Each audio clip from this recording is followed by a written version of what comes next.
Hi, my name is Joshua Goldstein. I'm a Chinese herbal practitioner and acupuncturist here in Ridgewood, New Jersey. And today I wanted to share with you the difference between Western herbalism and Chinese herbalism. So stay tuned. Many people are discovering the use of herbs in the treatment of many conditions.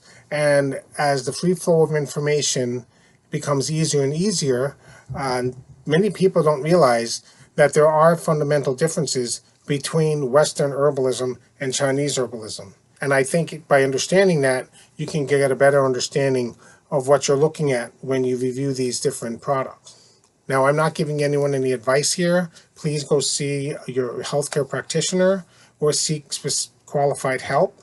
I'm just using these as examples here. So let's start. The first difference between Western herbs and Chinese herbs is that Western herbs focuses on treating a symptom, and they do that with an isolated compound. That means if you have people will come in, say, I have this, and they say, okay, we got this, this, this, and this. Let's try these different products and see how they work. In Chinese medicine, a person comes in and say, hey, I don't feel good. What do? Well, the Chinese medicine, they will take a more of a overview of your body to try to fit the herbs to treat your condition. So they take a overall view of how do we balance the bodies so we can get a better result for the person's symptom. So Western herbs, they take a very micro view, and in the Eastern herbalism, they take a more of a macro view. Difference number two is how they compose and formulate herbs that they give you. So in Western herbalism, they will find a single remedy and they will give it to you to treat a very specific condition with a very specific dose. In Chinese herb medicine, we use a complex formula using multiple herbs that have stood the test of time on these formulations.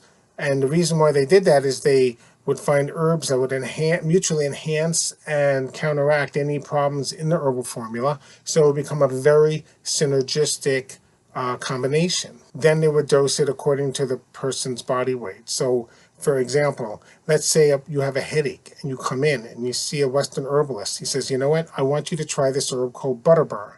Butterbur is a well-researched herb. It's been used in Europe for over 300 years for the treatment of migraine, and it would be given to everyone who has this problems of migraine. Now, in Chinese medicine, they would say, okay, you have a headache, but what is the cause of the problem? So we need to give you multiple herbs to treat what's feeding that headache as well as the headache itself. And that can be very different. And so that creates, they use different herbs to create that more of that synergistic effect.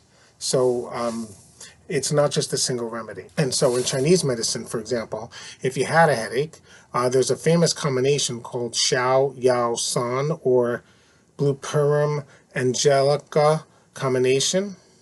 And this combination is used to treat stress, it's used to treat anxiety, they use it to treat depression. It's sort of a catch-all. However, it doesn't always work because it doesn't fit. If it doesn't fit the person's pattern or the problem that they're having, it's not going to work.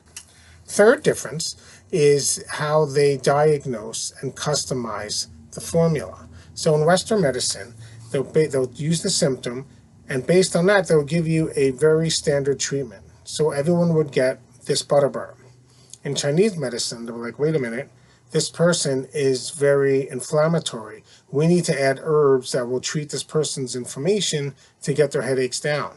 And or a person is very burned out, tired, might be anemic, and so the herbalist will say, hey, in order to treat this headache, we got to get more blood flow and generate more blood volume so this patient doesn't feel so tired. And then we will get better results with treating the headache. And on top of that, they would add the headache herb. There are very big differences in Chinese herbs and Western herbs, and a lot of times people want just a quick fix, but it's a little bit more complicated than that. And I think if you understand the differences, you start to appreciate the variations that occur both in Western herbalism and in Chinese herbalism. Thanks so much for watching. This is Joshua, everyone's favorite acupuncturist, saying stay tuned, and I'll see you in our next video series.